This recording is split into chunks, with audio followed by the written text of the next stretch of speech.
आत्मा की खोज, अनंत शक्ति, आनंद और शांति, ईश्वरीय भक्ति के लिए जुड़े रहें हमारे चैनल से। आपका अपना चैनल गुरु अशोक तिवारी, लाइक और सब्सक्राइब करना ना भूलें। धन्यवाद। जय माता की, जय परशुराम। श्री गणेशाय नमः। तो प्रिय बंधुओं, तीसरी अवस्था होती है युवा अवस्था।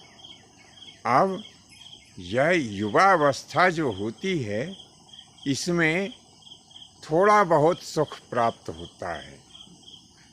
अब यहाँ पर हम जो थोड़े बहुत सुख की चर्चा कर रहे हैं, तो वास्तव में यह सुख होता नहीं है। यह सुख का आभास मात्र होता है। जैसे किसी व्यक्ति को रात्रि के समय जब वह सोता है और सोने में उसे कोई अच्छा सा सपना आ जाता है, तो उस सपने को जब तक जितनी देर वो सोता रहता है उतनी देर तक उस सपने को ही सत्य मानता है। लेकिन जब जाग जाता है तो उसे वास्तविक स्थिति का पता चलता है कि वो तो खटिया के ऊपर पड़ा है। इसी प्रकार से युवा अवस्था में जो सुख हमें मालूम पड़ता है, यह सुख का आभास मात्र है, ये वास्तविक सुख नहीं है। इस अवस्था में व्यक्ति गृहस्थ आश्रम में प्रवेश करता है। अब पहले तो जब वह बालक था उस समय माता पिता के अधीन था, माता पिता सब उसकी इच्छा को पूर्ण करते थे। लेकिन जैसे ही वह युवा अवस्था में प्रवेश किया तो माता पिता उसका विवाह कर देते हैं, और विवाह होने के बाद में बड़ी चिंताएं बढ़ जाती हैं। अब वह प्राणी जिसका विवाह हो रहा है या हुआ है, यदि पुरुष है तो वो किसी का पति बन जाता है, और स्त्री है तो वह किसी की पत्नी बन जाती है। अब यहीं से उन दोनों की जवाबदारी का सिलसिला भी बढ़ जाता है। जब विवाह हो जाता है और देव योग से यदि पति पत्नी समझदार होते हैं, व्यवहार कुशल होते हैं, तो गृहस्थी की गाड़ी जो होती है वो विकास के पथ पर जाती है। और यदि इन दोनों में से कोई एक भी अव्यवहारिक हुआ तो बस ऐसा मान लो कि फिर विकास के स्थान पर विनाश ही होता है। इस अवस्था में एक और समस्या सामने आ जाती है। वो कौन सी? रोजगार प्राप्त करने की। यदि रोजगार मिल गया तो घर में खुशी का वातावरण होता है, और यदि रोजगार नहीं मिला तो घर में कलेश उत्पन्न हो जाता है। कहीं कहीं किसी किसी परिवार में पति और पत्नी दोनों को रोजगार मिल जाता है, और कहीं कहीं पर किसी एक को ही रोजगार प्राप्त होता है। तो जिसको रोजगार प्राप्त हो जाता है वह दिन भर या अपने कार्य समय में अपने कार्य क्षेत्र को देखता है, और जिसे रोजगार प्राप्त नहीं होता है वह घर के काम को संभालता है। तो काम तो दोनों करते हैं। जिसे रोजगार प्राप्त हो गया वह अपने कार्य क्षेत्र में जाकर के काम करता है, और जिसे रोजगार प्राप्त नहीं हुआ वो अपने घर धंधे के काम को संभालता है। तो उसमें सुबह और शाम दोनों पति पत्नी कुछ समय के लिए घर पर रहते हैं, तो उसमें भी 50 काम रहते हैं। जैसे बच्चों की फरमाइश, उन्हें स्कूल के लिए तैयार करना होता है, और अपने सास ससुर माता पिता इनकी फरमाइशें होती है उस समय पर। इनके लिए चाय नाश्ता इनकी व्यवस्था करना होती है। इन्हें स्नान आदि कराना पड़ता है, इनके कपड़े लत्ते धोना पड़ता है, इनके भोजन की व्यवस्था करना पड़ती है।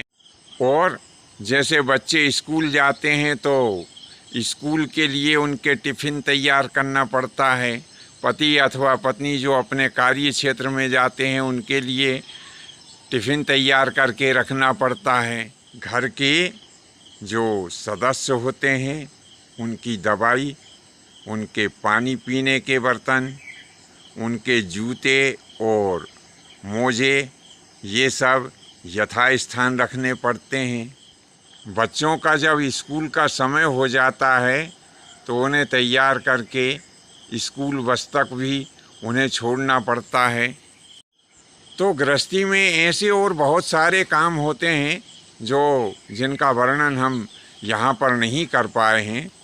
इन सब कामों को पूरा करने के लिए पति और पत्नी को एक बड़े ही युद्ध स्तर पर कार्रवाई करना पड़ती है। दिन रात पति और पत्नी अपने अपने कार्य क्षेत्र में लगे रहते हैं। मेरा सभी लोगों से ऐसा कहना है कि जब इस प्रकार से इतना काम करना पड़ता है पति पत्नी को कि उनको दिन में 1 मिनट की भी फुर्सत नहीं मिलती है, तो ऐसे समय में कभी ऐसा भी हो सकता है कि आपका जीवन साथी किसी बात के ऊपर नाराज भी हो सकता है और उसके नाराज़गी के कई कारण हो सकते हैं। अब सबसे पहला कारण तो क्योंकि जब अत्यधिक काम करते हैं उसमें शरीर थक जाता है तो उससे भी झुंझलाहट हो जाती है। और कभी कभी जैसे घर के अथवा आस पड़ोस के कोई लोग कभी मानसिक ठेस भी पहुंचा देते हैं तो उससे भी क्रोध आना स्वाभाविक हो जाता है। तो ऐसी स्थिति में यदि कभी आपका जीवन साथी कभी थोड़ी बहुत गुस्सा करे तो आप भी प्रत्युत्तर में उसके ऊपर गुस्सा ना करें। सबसे पहले तो उस कारण को जानें कि मेरे जीवन साथी को ये गुस्सा क्यों आया है। हो सके तो उस कारण को जान करके और उस गुस्से का निवारण करना चाहिए। हो सके तो उस कारण को जान करके और उसके क्रोध का निवारण करना चाहिए। अपने जीवन साथी को सदैव प्रसन्न रखने की कोशिश करना चाहिए। प्रत्युत्तर में आप उसके ऊपर गुस्सा बिल्कुल ना करें, क्योंकि यदि प्रत्युत्तर में आप भी गुस्सा करेंगे तो गुस्से से गुस्सा भड़कता है। इसीलिए घर में कलेश का वातावरण निर्मित हो सकता है। घर में सुख और शांति के लिए सदैव पति और पत्नी को एक दूसरे का ख्याल रखना चाहिए, तभी आपकी गृहस्थी की गाड़ी सुचारू रूप से चल सकती है। अब इतने सारे काम करने के पश्चात भी सुबह और शाम आपको थोड़ा थोड़ा समय भगवान के स्मरण के लिए निकालना चाहिए। जब तक आप भगवान का स्मरण नहीं करेंगे तब तक आपको मोक्ष प्राप्त नहीं होगा। तो बंधुओं, इतने सारे संघर्षों को करते हुए जो हम जीवन यापन करते हैं, इसी अवस्था को युवा अवस्था कहा जाता है। प्रस्तुत विषय वस्तु आपको कैसी लगी? आपसे हमारा निवेदन है कि इसे देखने और सुनने के पश्चात कम से कम अपने एक इष्ट मित्र को इसे अवश्य ही प्रेषित करें। आज के लिए बस इतना ही। शेष फिर कभी नए विषय के साथ में आपकी सेवा में प्रस्तुत होंगे। आज्ञा दीजिए। धन्यवाद। जय माता की, जय परशुराम जी की।